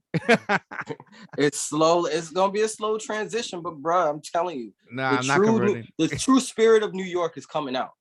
That's what it is. Everybody else was like, you know what? We're a Nets fan because we're tired of seeing the Knicks lose. And you guys had a point. And then you didn't. Where it's like, No, I was a Nets fan way before that. I was way before that. I'm talking about. I know. Yeah. Trust me, I love the Jason Kidd and Vince Carter and RJ, Richard Jefferson teams. I love them teams. I'm talking Kenny Anderson, Derek Coleman days, bro. Drazen Petrovic. I'm not that old, bro. That was before. Can you I tell? was still sipping on Similac and sippy cups, bro. I can't. All I can say is one of my favorite players when I first started watching basketball was Keith Van Horn when he was on the Nets. Socks. All right, let me get your take on my Nets. What do you think? Okay, so they tried. It's like they tried the LeBron method and it didn't work because they have a lot of older talent and the talent is there. They kept a couple of their like young pieces and then they brought in superstars. Fine. The problem is that the Nets are built so specifically that there's no wiggle room. And of course, His Highness himself, the All-Father, the Almighty Righteous One, decides to be like, you know what? I'm not going to follow the rules. I'm going to go and do my own thing, rightfully so or not giving that opinion. But now that Kyrie's no longer a part of the equation, it really messes up how they built the team because the team is built so that Kyrie can be a scorer for the starters and a facilitator for the bench. You don't have that scorer in the starting lineup anymore to go along with KD. And it's showing. And you don't have that facilitator in the second half to orchestrate what's going on. So now you're telling James to pull double duty. You're telling Kevin Durant to now add more to his game. And you're still expecting Blake Griffin to be the same, but you need him to be more. And you're asking Patty Mills to run those point. Three guys to be more. Yeah, and you're asking Patty Mills to run point when fine, he'll do like he did and not miss a three. That's fine. But you need him to set people up. It's like that's not his game. I don't know. That's not his game. So now you got him playing out of pot, like you got him playing out of character. So, and then on top of that, your bench is all older guys who are not explosive. Like you went and got Paul Millsap. You brought back LA, and LA is a good story, but he hasn't played basketball in a year. Paul Millsap is an older guy that was never known for athleticism. He was known for being successful despite his athleticism or his athletic deficiencies. You have DeAndre Jordan, who is still an aging guy. Or do you have DeAndre Jordan? No, we let him go. He's in LA. DeAndre's on the Lakers. Mm-hmm. Okay, you have this kid Claxton, who's fine, but he's not an upgrade over Jared Allen. He's not. He's still raw. And then they went and they got Cam Thomas, who may or may not see minutes now, but he's strictly a scorer. And then you went and got another big that's a good project big, but is he going to come in and help a playoff team win now? No. So you have a lot of negatives that would have been covered up by Kyrie's presence. And now it's like you have a great white whale, you have a very formidable warrior, but you have a clear hole in the armor. And if teams attack that hole, you are in trouble, which is what you're seeing right now. Because now they have to relearn how to play with the absence of Kyrie, teams are taking advantage of them. More or less, all they're doing is running on the Nets because the Nets are older and they're built to be a half-court team. They're not a full-court team. And the thing that made the Nets successful was the scrappy, undersized, underappreciated guys that were just guys who were either athletic or guys who just had the will to win, and you and cut all of those guys outside of Bruce Brown. You got rid of everything that made you successful. So now you have to, again, now they're the Lakers light. So it's a matter of, is the greatness of James Harden and Kevin Durant together enough to offset the absence of the greatness of Kyrie Irving? And that is the question. So again, purely with those two guys, the talent is, this team should easily be the first team in the East. This should easily be the number one team. But with the way that they're playing now, and I know they won't play like this come December, January, February, I fully understand it. I think things will work themselves out. But even if they do they have enough time to gel, to click, and to find a way to plug the holes to be successful come March, April, when they need to beat top teams in their own conference and in the West? That is the question. In saying that, I think they can go anywhere from, I don't think they're one without Kyrie. That's a personal opinion. I think they can go anywhere from 2 to 7. That's the range that they have right now. Damn. Because if another guy gets hurt, it's a wrap, ladies and gentlemen. Pack it up. Y'all going home. Pack it up. Because, like, say if James Harden, when he's doing this whole, anamorphs, I'm a big guy to a slim guy thing, and he messes up one game and tweaks his knee, tweaks his hamstring, he's out for 3 weeks. Did you say anamorphs? Yeah, like this man's out here acting like a freaking ditto. Like, 1 minute he look hefty, the next minute he's in shape, the next minute he's in the middle, like, and then you put on street clothes and he's slim and trim. Like, you don't know what James Harden really is right now. Like, that man has the ability to just change forms, but you need that peak Houston James Harden along with like peak Golden State Kevin Durant to offset Kyrie's absence, or Kyrie needs to get vaccinated and come back to the team. Those are really the only choices to allow for that, for the Nets to realize their potential. Like, Kyrie's really the catalyst for that. So I think, honestly, they could win anywhere from 57 games to like 47, 46. Mm-hmm. They maybe lower. If we're both really being honest and putting fandom aside, it's really hard to call this team. It is because of how they were built, and now the gaping hole in the team. Mm-hmm. Yeah, and there's more issues. That's the thing. Even with Kyrie, they had some stuff to figure out. Yeah, like they got better at rebounding, they got better at scoring, but they also got less athletic and less defensive oriented. Mm-hmm. Which is what I'll get to. You get what I'm saying? Mm-hmm. Like they still had stuff they need to figure out, but they would beat most teams because they're more talented most nights. Yeah. Now it's a lot harder. It's a lot harder to do that. They should still beat the teams that they should beat, but like those sneaky teams, they could lose a game somewhere in there. Like your Orlando, a low end team. Yeah, you're like your Orlando's, your Detroit's, like Chicago's. Those teams, Chicago's, like those teams that you handily. Like Lonzo might mess around and have a 30-piece on y'all real quick. Like, yeah. Oh, that's one thing. Like Lonzo and Cody might fuck around and like have a 30-piece on y'all. That's one thing I forgot to mention. I don't know if you noticed it, but Lonzo fixed his shot. Yep, that shot looked good. He fixed his shot. It looked fast. I forgot to talk about that. It looked good. I was like, oh. He fixed his shot. I was like, oh, okay. Be prepared for him to put more points up on the board. Yeah. I forgot to mention that. I just remembered it now. Yeah. The way I look at my Nets,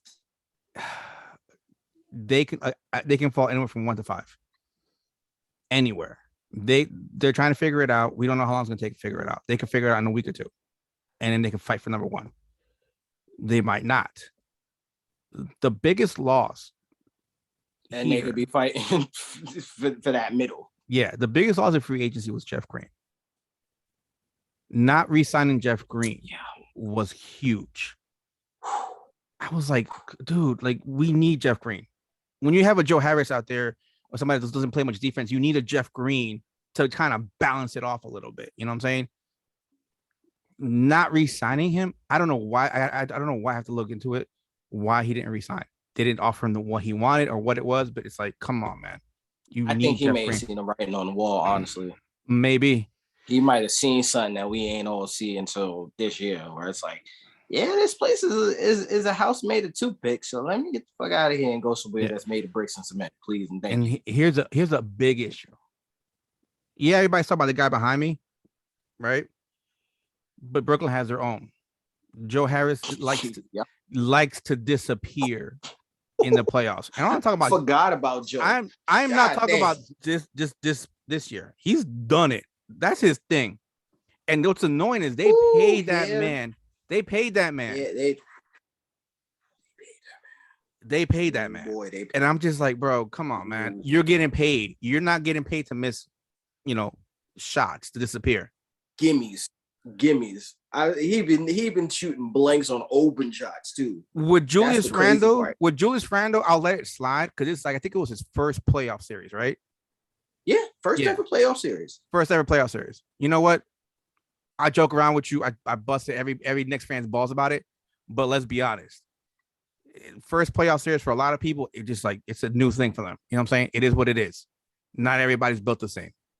But you know what? I want to see Julius Randle this year in the playoffs. It ain't going to be the same one. I want to see this team in the playoffs. Julius Randle this year should not be on the back of a milk carton. And if he is, we're going to have a conversation about that one. But yeah, we're gonna have some problems. Yeah, but going back to Joe Harris, that much money you're making to be a 3-point specialist shot, nah, man. You should not be disappearing like that. I wanted JJ Redick. The rumor last year was JJ Redick was going to be bought out and he was going to sign with the Nets on a minimum. If they had signed JJ Redick, Joe Harris would have been sitting on the bench a lot more. And I didn't like that they signed Millsap and LA. It's too much age in that front line. I don't understand, especially when you got rid of athleticism, length, shot blocking, finishing. Like you got rid of all of that to bring in guys who were stars 10 years ago. Okay. I mean, maybe the thought is both guys in their later years have been known to be shooters, so maybe you get more shooting. LA, yes, but Millsap, I think, is more of he's a bunny. The most I think is just outside the ring, but he's still in the lane, like a little hook. Yeah, I guess. But I mean, I know he was a shooter for a minute, especially when he was in Utah. He was a shooter. Yeah. But he was in Utah, like 6 years ago? Longer than that. When he was in Denver, he kind of had a little bit of a shot, but then he disappeared. So and I like the Patty Mills signing because you have somebody else in that backcourt as a backup. Yeah, no, you need a Patty Mills. We needed a Patty Mills. That's what you guys were lacking last year. Yeah, but now especially with Joe being the disappearing Houdini out here.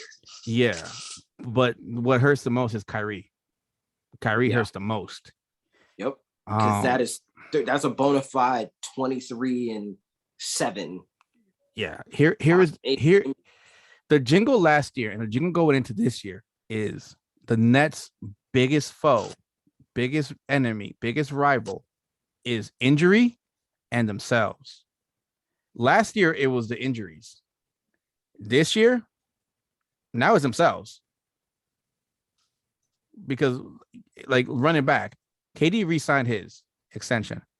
Harden didn't. He wants to stay, but I think Harden's just trying to figure out the landscape, what's going to happen. I think he wants to find out what's going to happen with Kyrie. Is he staying or is he leaving? And if he's leaving, and he's also his OGM is in Philly, so Who's OGM? James. Oh, Daryl James. Morey's in Philly.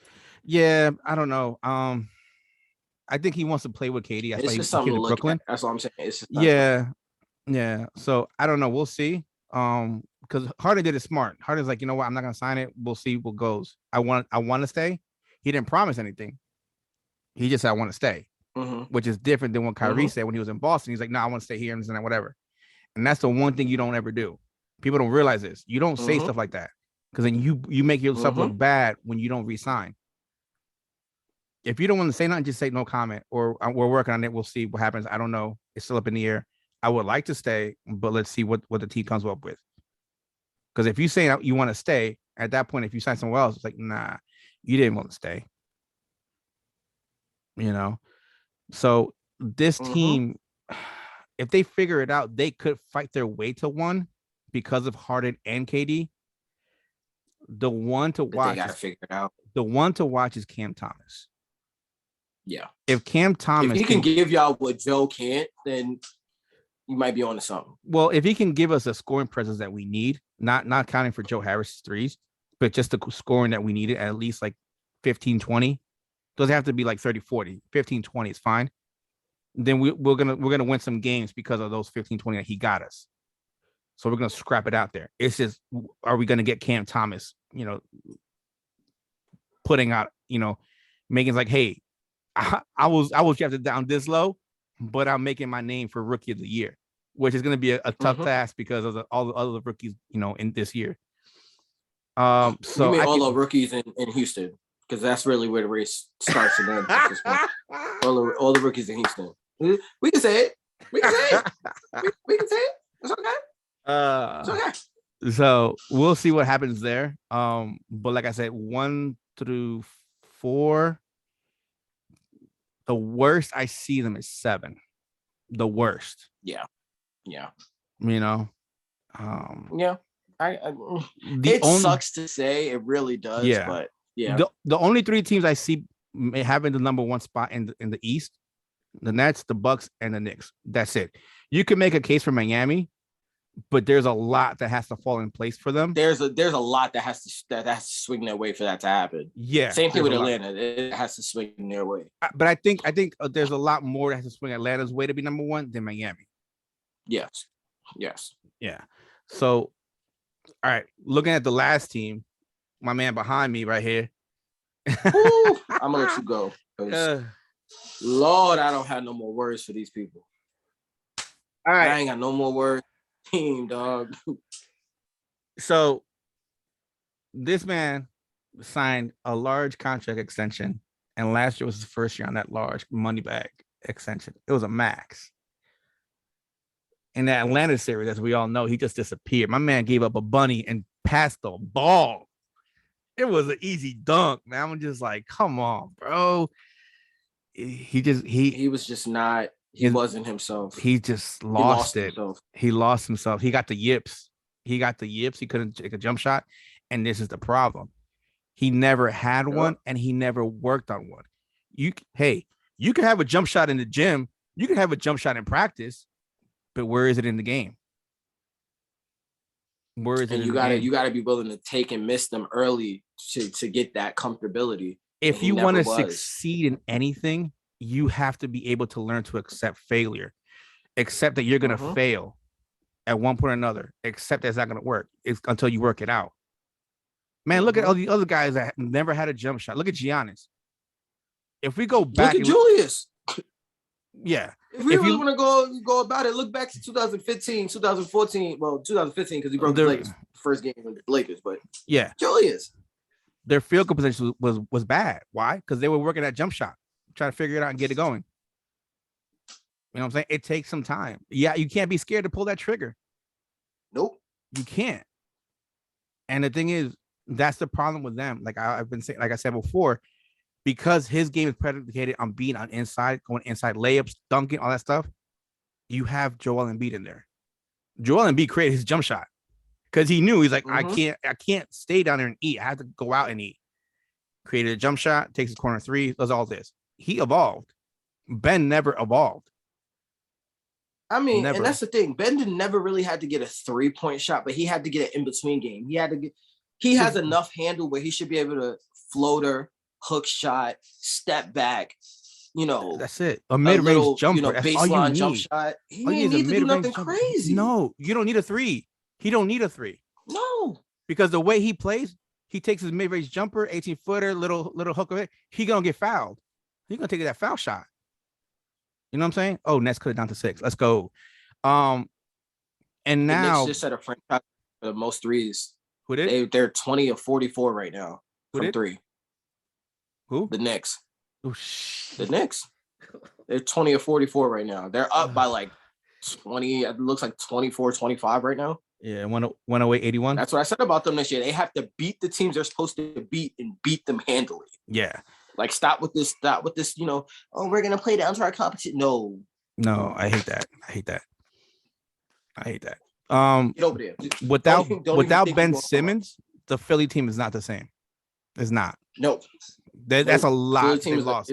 Is a 4th seed at best. At best, bro. At best. Because you have the Knicks, you got the Bucks, you got the Nets, then you got Hawks and the Heat. And that's 5 teams right there. And the Celtics. And and the Celtics too. That's 6. Bro. That's your playoffs there. They might be in the play. Bro, don't be surprised if they miss the play-in tournament because of tiebreakers. Mm-hmm. That's what I'm saying. People don't understand that. Like they could realistically fall off the face of they could fall all the way off. Yeah. That's how important Ben Simmons is to that team. Because even if he's not scoring all the time, Mm. because of his defense, because of the fact that he's in the paint mucking it up, because of his help defense, because he creates matchup just by being on the floor. Mm-hmm. Yeah. And now even with Joel, they're going to win games with Joel. They're going to win games because they have scorers. Yeah. But there are going to be some nights where they can't get going because they don't have anybody to run the offense. Yeah. Again, they don't have a guy. If Joel gets hurt, it's a wrap. It's a wrap. If Tobias Harris gets hurt, it's a wrap. Oh, if Tobias Harris gets hurt, it hurts a little bit. But they got Maxi and it's got the other kid that came up too as well. I can't remember his name. Yeah, so those it's all right. Those guys are good because Tobias is there. Because Tobias is a bona fide 20+ point scorer. That's why the rest, like in the scouting report, you have to stop Joel, stop Tobias. But here's the thing, though. Everybody else is going to keep going. Joel has yet to play a full season since he came into the league. He hasn't played a full season, and that's the problem. Mm-hmm. You can't say he's ever played a full season. He has yet to play a full season, so he's gonna miss games. Guaranteed, he's gonna miss games. And because they don't have Ben, those games, majority of the time, if not 9 times out of 10, they're gonna lose now. So don't be surprised if they're fighting for their lives to just get into the play-in tournament, or if they're on the outside looking in. This team, because of Ben Simmons not being there, and because Joel is just freaking a time bomb waiting to go off on his injury, they're gonna slide from being in the what was that, not conference finals, the second round play to the play-in, maybe outside looking in. They're going from being number 1 team in the conference last year to being maybe in the play-in tournament or outside looking in because of him. Because he's getting bad advice. It's not the way to handle it, man. He's got a lot of yes people around him. That's the problem. Yep. I'm sorry, I'm distracted because there was just a scuffle in the and here's the thing. Knicks Orlando game. Yeah. So like things got a little chippy. Somebody tried to like fake choke Julius. Wendell Carter's trying to, earn his bones right now. And I get it. They getting blown out. They gonna play that way, but chill out, bro. and here's the thing. Don't be surprised if like after next season that they call off the CBA and try to renege it. No, try to renegotiate a new CBA, and because of what he did, a lot of things change. And there's and I can tell you, Philly's probably gonna go after James Harden if he's a free agent. Yeah, I can guarantee it. Oh yeah, and the thing too I heard was that some of the general managers are trying to like talk to Morey to kind of convince him, hey, sit on his contract, let him learn, don't play him. And But it's that's hurting tough. Philly. That's the problem. They can't do Yeah, that because but they're trying to unless send a they message. literally say sit him, but that's the thing. Then they're trying to send a message to one of the top teams in the East so that they could jump this top team. That's dumb. If I'm in Philly, I'm like, I know what y'all doing. Like, It's a I know message what to y'all the doing. players. I get it, but Yeah. unless you want to sit up there and say you can sit him for 4 years and void his contract, and we get that salary cap back, so that we can sign another player, but we have his rights. So unless we trade him, he can't play. That's a different situation. If you're keeping the cap hit and all that other nonsense that now they have to sit with, then no, I'm not keeping him because I get it. It sends a mess of who, rah, rah, rah, yeah, whatever, but you also hurt my team. So no, I'm making somebody else problems. Send him to Sacramento. Yeah, because the thing is, what was that Philly wants like 4 first-round picks, I think, for him. Yeah, like they want something crazy, bro. It's like the whole Deshaun Watson thing. They want 4 first-round picks. Like, bro, Yeah, I'm not bro. trading for a bona fide defensive player, inside game player with no jump shot. Yep. I'm sorry. A taller version of Patrick Beverly? No. Yeah. You know what? You're gonna stop disrespecting my boy Patrick Beverly like this, man. You really gonna stop with this foolishness. But yeah, it's just no. And the problem is I laugh when Ben was like, that's not my fault, that's your fault. You figure out how to raise my value. I'm like, bro, no, it's your fault. You playing a dangerous game there, young man. You playing a dangerous game. Yeah. He's like, it's not my problem for you to figure out my value. Like, no, it is your problem. Your value is based on how you play, not how much you make. Because if it was like that, you lucky you're not in NFL. It's not like the NFL. If not, they would have cut his ass real quick. Hella fast. And he would have got blacklisted. Oh yeah. See Colin Kaepernick. Nobody would have touched him. Nuh-uh. Nope. It would have been like Latrell Sprewell. Yep, for sure. Yeah. And that's the thing right now is what's gonna happen. Who's blinking first? And I think he's getting bad advice, not just from his like circle of friends, but I think it's Rich Paul too. Is giving him bad advice. I don't want to put that on Rich, but he's going through some issues, so it wouldn't surprise me if it's Rich Paul giving him a little, like, kind of gassing his head up a little bit. So I wouldn't surprise me. Wouldn't surprise me at all. That's the thing, man. It's like people say careful who you have around you, but you also have to be careful of your agent as well. Yep. And sometimes you gotta move off your agent just so that you know.